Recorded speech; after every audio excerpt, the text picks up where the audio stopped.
If you've ever wondered how to make delicious banga soup that's rich, smoky, and packed with flavor, you're in the right place. Hi faves, welcome back to my kitchen. Today I'll be showing you step by step how to cook Nigerian banga soup with goat meat, stockfish, and catfish. This is the kind of soup that you will eat and you will come back for more. Let's get right into it. I started by prepping my banga for processing. That is, I washed it, put it in a pot, and set it on the fire. For this video, I didn't show you the full details of how I processed my banga because I have a detailed video of processing banga from scratch. I'll be putting the link on my description so you can go and watch it and learn how to do this. Next, I went ahead and seasoned my goat meat for cooking. I added some onions, some seasoning cubes, and some fresh pepper mix. I didn't add salt because I learned that adding salt to goat meat makes it take a longer time to cook. Naturally, goat meat takes time to cook, and I don't want to spend forever cooking this. So, yes, this is exactly what I used, and then I put it on the fire to cook for a few minutes. I also didn't add water to this because goat meat kind of has a lot of water when it boils. I don't know how, I don't know why, I can't explain this. So I didn't add water to this.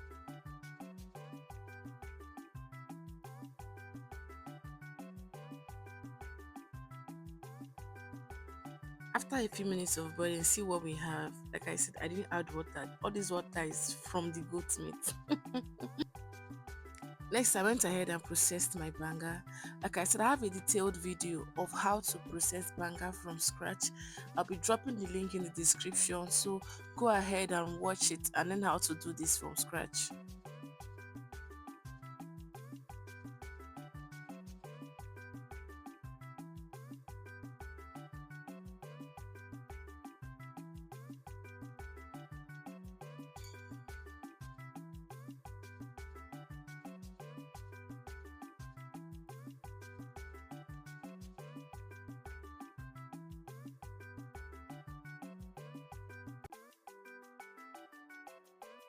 It's not amazing how much water is in this pot already. If I didn't tell you that I didn't add water, you probably think I was lying. But goat meat does that. So after a while, I added my Kpomo because I wanted to soak up all that flavor from the goat meat.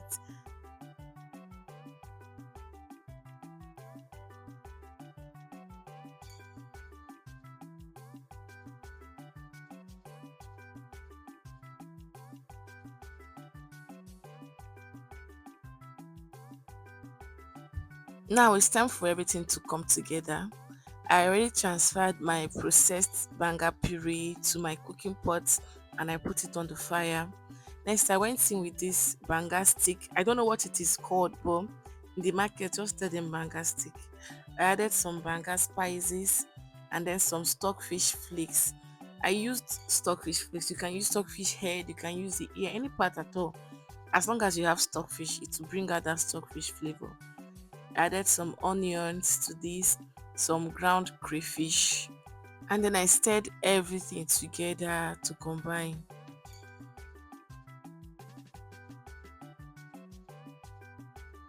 You guys don't believe I forgot to add pepper earlier.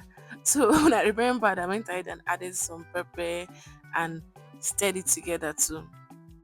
When cooking banga soup, I always advise to leave the pot open so that the water dries up faster. You can see the oil has already started floating. This is how you know that your banga is coming together pretty fine.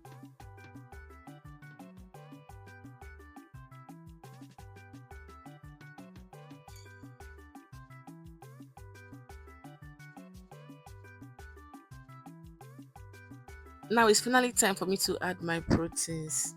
I go ahead and add my goat meat and the kpomo that I already cooked earlier.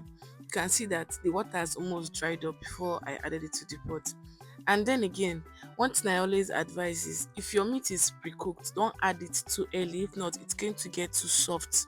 That's why I'm adding my meat a bit late because it's already cooked. But if your meat is uncooked, which I don't advise, you can add it at the beginning. So while the oil is trying to boil out, your meat is also getting soft. Then I did a taste check to be sure that everything is tasty and yummy. Then I went ahead and added a bit of seasoning and a bit of salt. Always season to your taste. Don't overdo it. I also added extra ground crayfish because this is a native soup and you want it to bang. Oh my god.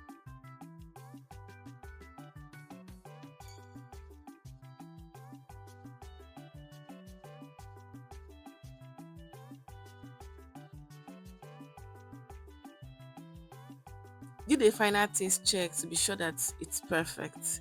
And it's time for my catfish. I always advise add catfish when it's almost ready because catfish cooks in about 5 minutes. And if you put it early, you're going to have your fish broken to pieces before the end of the cooking. So I do this carefully. You can see how I placed it carefully, and you're turning carefully to avoid your fish breaking.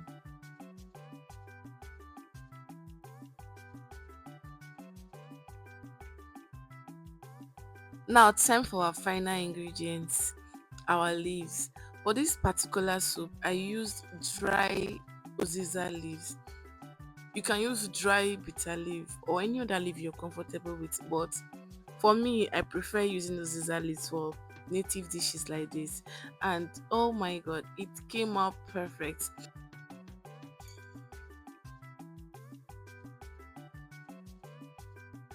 And finally, I decided to remove my banga stick because I feel like the flavor has already infused into the soup. But you can leave yours and remove it when you're done cooking. At this point, you can stop cooking because you don't want your soup to be too thick. Banga soup thickens as it cools. And this is it, guys. If you follow this method, you have made yourself a very flavorful and delicious banga soup that pairs perfectly with any swallow of your choice. Now the best part, which is serving. I paired mine with yellow eba and the combination is unbeatable. So let me know in the comments, what would you be pairing your banga soup with? Eba, poundo or starch? If you found this video helpful, please give it a thumbs up and subscribe for more Nigerian recipes. And don't forget to check out my other food videos for more ideas. Until next time, enjoy your meal. Bye.